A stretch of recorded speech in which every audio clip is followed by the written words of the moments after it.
આજે આપણે રીંગણાનો ઓળો બનાવીશું. તે માટે રીંગણા છે તેને આ રીતે આપણે શેકા કરી લઈશું.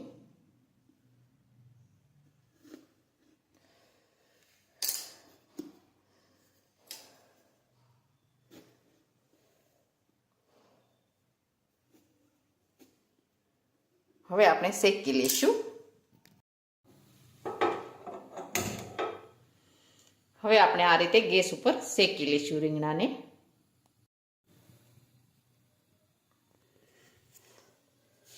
હવે પછી આપણે આ રીતે ફેરવતા જવાનું છે રીંગણાને.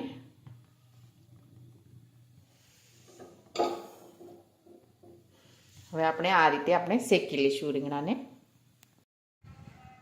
હવે આપણા રીંગણા છે તે શેકાઈને તૈયાર થઈ ગયા છે. હવે આપણે તેની સાલ ઉખેડી લઈશું. હવે આપણે રીંગણા છે તે સાલ ઉખેડી અને તૈયાર કરી લીધા છે. હવે આપણે તેનો આ રીતે સૂંદો કરી લઈશું.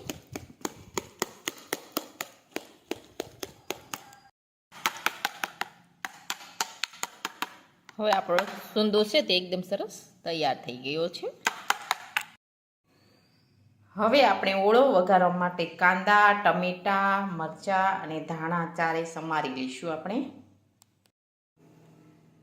હવે આપણે મરચાં, કાંદા અને ટમેટા ત્રણેય સમારીને તૈયાર કરી લીધા છે. ધાણા પણ સમારીને તૈયાર કરી લીધા છે. આદુ પણ ખમણીને તૈયાર કરી લીધું છે અને લસણ પણ ફોલીને તૈયાર કરી લીધું છે. હવે આપણે ઓળો છે તે વઘારી લઈશું. વઘારવા માટે આપણે તેલ છે તે ગરમ કરવા મૂકીશું.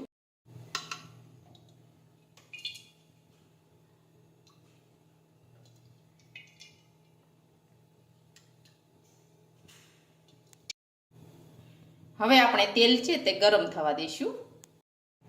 હવે આપણું તેલ છે તે ગરમ થઈ ગયું છે. હવે આપણે તેમાં રાઈ અને જીરું નાખ્યું છે.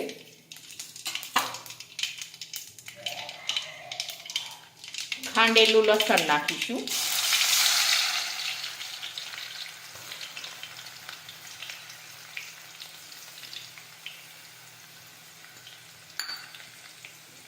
ખમણેલું આદુ નાખીશું.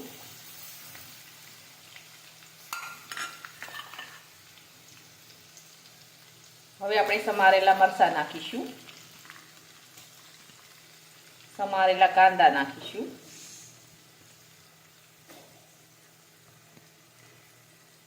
હવે આપણે સમારેલા ટમેટા નાખીશું.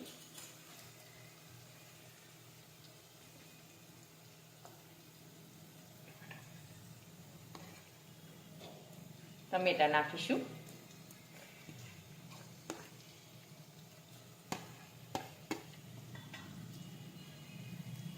હવે આપણે સાતળી લઈશું.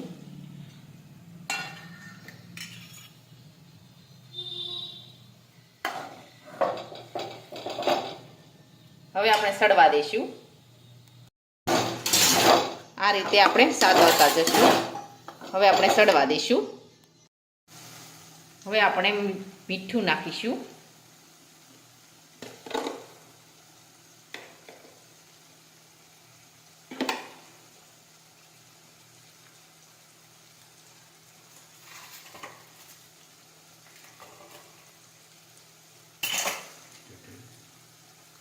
હવે આપણે ચટણી નાખીશું. કાશ્મીરી.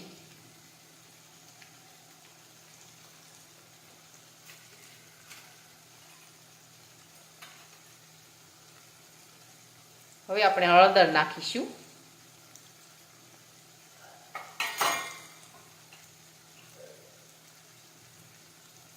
હવે આપણે જીરું નાખીશું.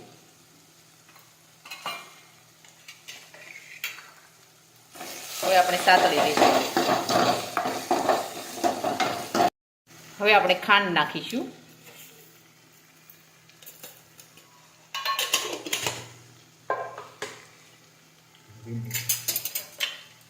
હવે આપણે લીંબુનો રસ નાખીશું.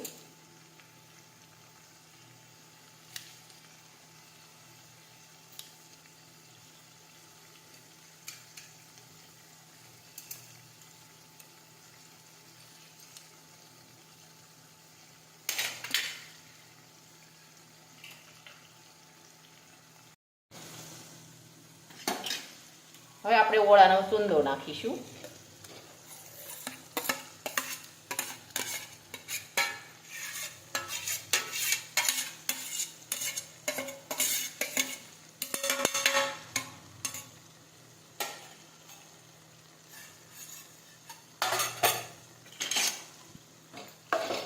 હવે આપણે સાતળી દઈશું.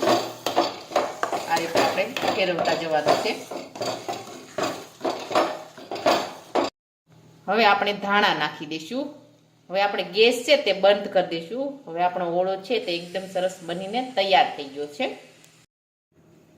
હવે આપણો રીંગણાનો ઓળો છે તે એકદમ સરસ બનીને તૈયાર થઈ ગયો છે. અને અમારો આ વિડીયો ગમે તો મારી જેકે કુકિંગ્સ એન્ડ હેન્ડવર્ક ચેનલને લાઈક કરો, શેર કરો અને સબસ્ક્રાઈબ કરો.